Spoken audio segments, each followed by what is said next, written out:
ఏలూరు జిల్లా రాజకీయాలు MLA versus మంత్రి అన్నట్లుగా సాగుతూ ఉన్నాయి. ఎమ్మెల్యే చింతమనేని ప్రభాకర్, మంత్రి కొలుసు పార్థసారథి మధ్య మాటల యుద్ధం తారాస్థాయికి చేరింది.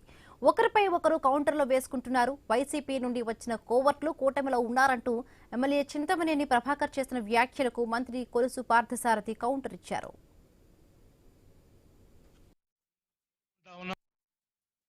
కొంతమంది కోవర్ట్లు వచ్చి పార్టీలో జాయిన్ అయ్యారు. వాళ్ళు ఎప్పుడు ఉంటారో ఎప్పుడు పోతారో ఏమవుతారో ఎవరికైతే తెలియదు.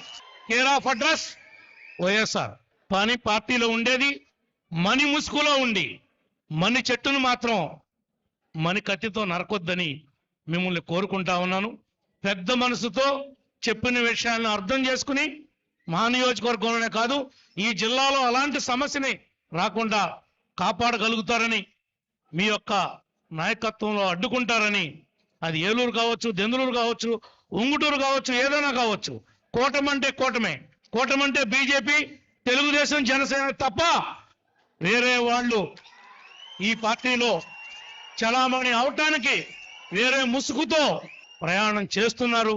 ఆ విషయాలన్నీ మాజీ అధ్యక్షుల వారికి బాగా ఎరుక. ఆ విషయాలన్నీ ఆయన దగ్గర మీకు కూడా కొంత తెలుసు కాబట్టి ఆయన యొక్క డైరెక్షన్లో మా కుట్లు తెంపకుండా మీరు ఈ నియోజకవర్గాన్ని. ఏలూరు జిల్లా టీడీపీ అధ్యక్షుడిగా ఎమ్మెల్యే బడేటి చంటి ప్రమాణ స్వీకారోత్సవం కార్యక్రమంలో మంత్రి పార్థసారథి, జిల్లాలోని ఎమ్మెల్యేలు, నేతలు, కార్యకర్తలు హాజరయ్యారు. ఇదే వేదికపై చింతమనేని ప్రభాకర్ కూడా ఉన్నారు. వైసీపీ నుండి టీడీపీలోకి వచ్చిన వారిని ఉద్దేశించి కోవర్ట్లు అంటూ వ్యాఖ్యలు చేయడం చర్చనీయాంశంగా మారింది.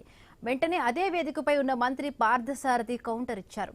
అధినేత చంద్రబాబు పూర్తి గుణగణాలు పరిశీలించి తర్వాతనే పార్టీలోకి తీసుకున్నారని, అధిష్టానం నిర్ణయాన్ని స్వాగతించారని అన్నారు. ఇక పదే కోవర్ట్లు అంటూ అనడం సమంజసం కాదంటూ కౌంటర్ ఇచ్చారు. ఈలలు చప్పట్లు కొట్టినంత మాత్రాన కొడాలి నాని లాంటి వారు ఏమయ్యారో కార్యకర్తలు కూడా తెలుసుకోవాలని మంత్రి పార్థసారథి అన్నారు. రాబోయే స్థానిక సంస్థల ఎన్నికల్లో అంతా కలిసి కూటమి విజయానికి కృషి చేయాలని పిలుపునిచ్చారు.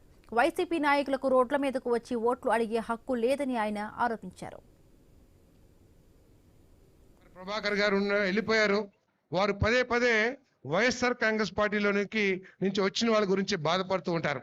ఏదైనా సరే మన అధినేత చంద్రబాబు నాయుడు గారి ఆమోదయోగ్యం లేకోకుండా, మన యువనేత లోకేష్ గారి ఆమోదయోగ్యం లేకోకుండా, మన తెలుగుదేశం పార్టీ ఆమోదయోగ్యం లేకోకుండా, మన తెలుగుదేశం పార్టీలోకి ఎవరైనా వచ్చుంటే వారిని ఆపాద మస్తకం మొత్తం పరీక్ష చేసి వారి గుణగణాలు కానివ్వండి, వారి మూలంగా పార్టీకి ఏమన్నా మేలు జరిగిద్దా, కీడు జరిగిద్దా, వారి వల్ల ఏమిటి సామాజికంగా ఏమైనా లాభం ఉందా లేదా, అన్ని విషయాలు పరిశీలించిన తర్వాత ముఖ్యమంత్రి గారి ఆమోదంతో ఎవరైనా వచ్చుంటారు వైఎస్ఆర్ కాంగ్రెస్ నుంచి మన పార్టీలోకి.